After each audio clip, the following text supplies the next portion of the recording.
Սիրելի հայեր, ես ելույթի տեքստ եմ պատրաստել,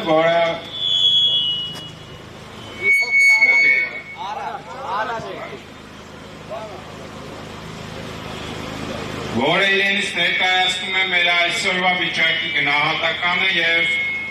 ուղերձ է պարունակում ինչպես մեզ, այնպես էլ իրավապահ համակարգի ներկայացուցիչներին։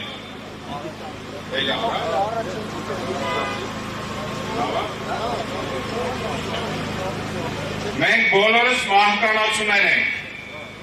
հերթով անց ենք կենալու, մեզանից շատերը իրենցից հետո ոչինչ չեն թողնելու,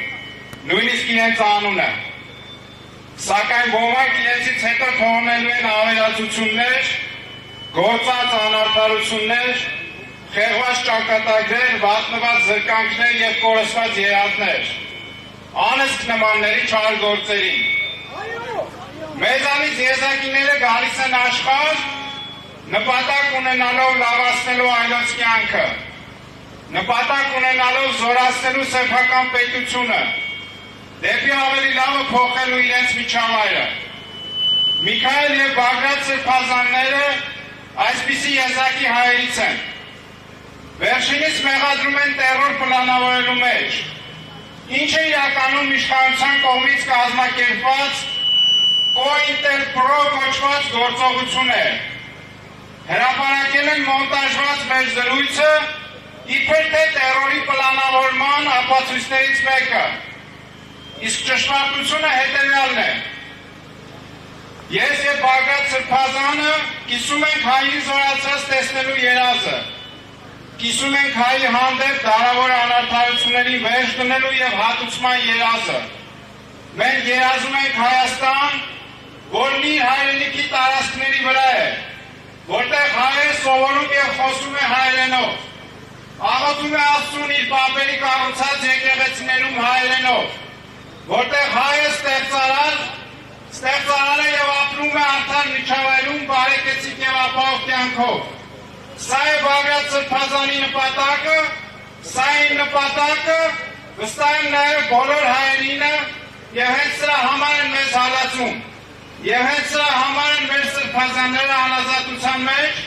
և սրա համար են բոլոր քաղաքական բանտարկյալները անազատության մեջ։ Միայն հայի թշնամի համարողը կարող էր բանտարկել սեփական ժողովրդին զորացնելու ձգտող հոգևոր հայրերին։ Միայն հայի թշնամի համարողը կարող էր նման երազներ ունեցողներին տերորիստ կարգել։ Սիրելի հայեր, լավ հիշեք, աշխարհը մեզ չի գալու օգնության, ոչ ոք չի գալու օգնության, եթե մենք չպայքարենք, եթե համաձայնվենք մեր իրավունքներից հրաժարմանը և չպայքարենք դրանց համար, ապա մեր պետության և հայրենիքի համար ընկած նահատակները մեզ չեն ներելու, մեր սերունդները մեզ չեն ներելու, մենք ներում չենք ունենալու, եթե հրաժարվենք մեր իրավունքների համար պայքարից։ Սա տեսակի գոյության պայքար է, սա մեր երազի գոյության իրավունքի և դրա իրագործման պայքար է։ Սիրելի զինակից հայեր, որն է այս իշխանության հետ մեր անհամաձայնության գլխավոր առարկան։ Դա մեր իրավունքներից հրաժարումն է։ Այս իշխանությունը չի ներկայացնում և չի պաշտպանում մեր իրավունքները։ Նրանք ուղղակիորեն և բառացիորեն հրաժարվել են պայքարել մեր իրավունքների համար։ Նրանք հրաժարվել են Արցախի նկատմամբ մեր իրավունքից։ Ավելին, ճանաչել են դրա նկատմամբ մեր թշնամի համարող տեսակի ադրբեջանական իրավունք։ Նրանք հրաժարվել են միջազգային հարթակներում պայքարել ադրբեջանական ռազմական հանցագործություններից տուժած հազարավոր հայերի իրավունքների համար։ Նրանք հրաժարվել են հետ բերելու Ադրբեջան գերեվարված հայերին։ Նրանք հրաժարվել են հետամուտ լինելու աշխարհի, իսկ վերջնարդյունքում Թուրքիայի կողմից հայերի ցեղասպանության իրողության ճանաչման և արդարության վերականգնման մեր իրավունքին։ Նրանք պատրաստվում են հրաժարվել մեր անկախության հռչակագրից և մեր ազգային սիմվոլները ունենալու իրավունքից։ Եվ այս ամենը մեծ թշնամի համարողների, այսինքն ադրբեջանա-թուրքական պահանջով։ Սա է պատճառը, Սա է պատճառը, որ մենք հավատում ենք, որ Հայաստանի իշխանությունները դավաճանել են հայ ժողովրդին։ Եվ սա է պատճառը, որ մենք դուրս ենք եկել հրապարակներ անհամաձայնության եւ անհնազանդության խաղաղ գործողությունների։ Փաշինյանի իշխանությունը մեր անունից միջազգային հարթակներում ոչ միայն հրաժարվել է թվարկած մեր իրավունքներից, այլ նաև պարտադրում է մեզ ծնկի գալ, պարտադրում է մեզ ապրել ստորացած,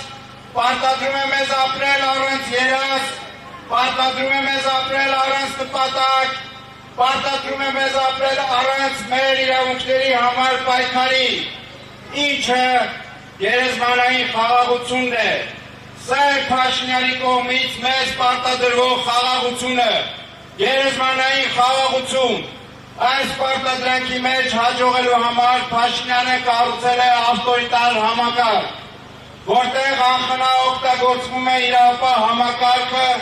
դատավորների անկախությունը հարցականի տակ է դրվել, իսկ շատ դեպքերում մենք տեսնում ենք, որ դատական համակարգը գործում է Փաշինյանի պարտադրանքի և թելադրանքի ներքո։ Քննչական և դատախազական մարմինները լծվել են Փաշինյանի հետ անհամաձայն մարդկանց վրա քրեական գործեր կարելուն, հայտնի COINTELPRO տեխնոլոգիաների կիրառմամբ։ Այսօր մենք հավաքվել ենք այստեղ խոսելու այս անարդարությունների մասին։ Եկել ենք մեր բողոքի ձայնը բարձրացնելու, եկել ենք անարդարությունների և բռնաճշտությունների հանդեպ մեր անհանդուրժողականությունը արտահայտելու, մեր իրավունքների չհրաժարվող և դրանց համար պայքարող սիրելի հայեր, մենք, դուք և ես իշխանության գալու կռիվ չենք անում, մենք, դուք և ես մեզանից յուրաքանչյուրը պայքարում է մեր տեսակի հայերի իրավունքների համար, իսկ այս ճանապարհի գլխավոր խոչընդոտը մեր իսկ պետության մեջ դարձել է Փաշինյանի իշխանությունը, նա խաբել է հայ ժողովրդին, նա շարունակում է խաբել հայ ժողովրդին, խաբելով մեզ ինքն իրեն դարձրել է գործիք մեր տարածաշրջանի ազդեցություն, տարածաշրջանի վրա ազդեցություն ունեցող պետությունների ձեռքում։ Նրան խոստացել են օգնել ու պահել իր իշխանությունը հայ ժողովրդի իրավունքներից հրաժարման գնով։ Սա է գլխավոր պատճառը, որ Փաշինյանը հետապնդում է բոլոր մտածող և անհաշտ հայերին, հետապնդում է բոլորին, ովքեր համաձայն չեն հրաժարվելու մեր հայերի իրավունքներից։ Ինչպես արդեն ասացի, նրանք խոստացել են օգնելու պահելու իր իշխանությունը մեր իրավունքներից հրաժարման դիմաց։ Սա կնշանակի մեր պայքարը հեշտ չի լինելու։ Սա կնշանակի, որ մեր իրավունքների պայքարը դժվարի շրջան է մտել և հետևաբար բոլորիս համախմբումը մեր իրավունքներին տեր լինելու օրակարգի շուրջ այլընտրանք չունի։ Եթե ուզում ենք հաղթել հակառակորդին կամ թշնամուն, ապա նախ պետք է հաղթենք ինքներս մեզ։ Պետք է հաղթենք և հաղթահարենք ծուլությունը, պետք է հաղթենք փառասիրությանը, պետք է հրաժարվենք անձնական շահերից և գործենք բացառապես մեր ընդհանուր կնշանակի ազգային շահերի համար։ Միասնություն, մեր իրավունքների համար համատեղ պայքար, անկոտրում կանգ, համառություն և մենք ոգի ենք կանգնելու։ Հայը դեռ իր կանգն ու ոգին աշխարհին ցույց է դնելու։ Չխեղճանալ, չհանձնվել, չհնազանդվել, սովորել, էլի սովորել, անդադար սովորել և պայքարել։ Սա է ճանապարհը։ Արդարությունը հիվանդանում է, բայց չի մահանում։ Մենք չենք թողնելու, որ հայի բաժին արդարությունը մահանա մեզ պարտադրվող գերեզմանային խաղաղությամբ։ Շնորհակալ եմ ժողովուրդ ջան, չենք հանձնվում, չենք խեղճանում, պայքարում ենք, մինչև հային իշխանության կբերենք։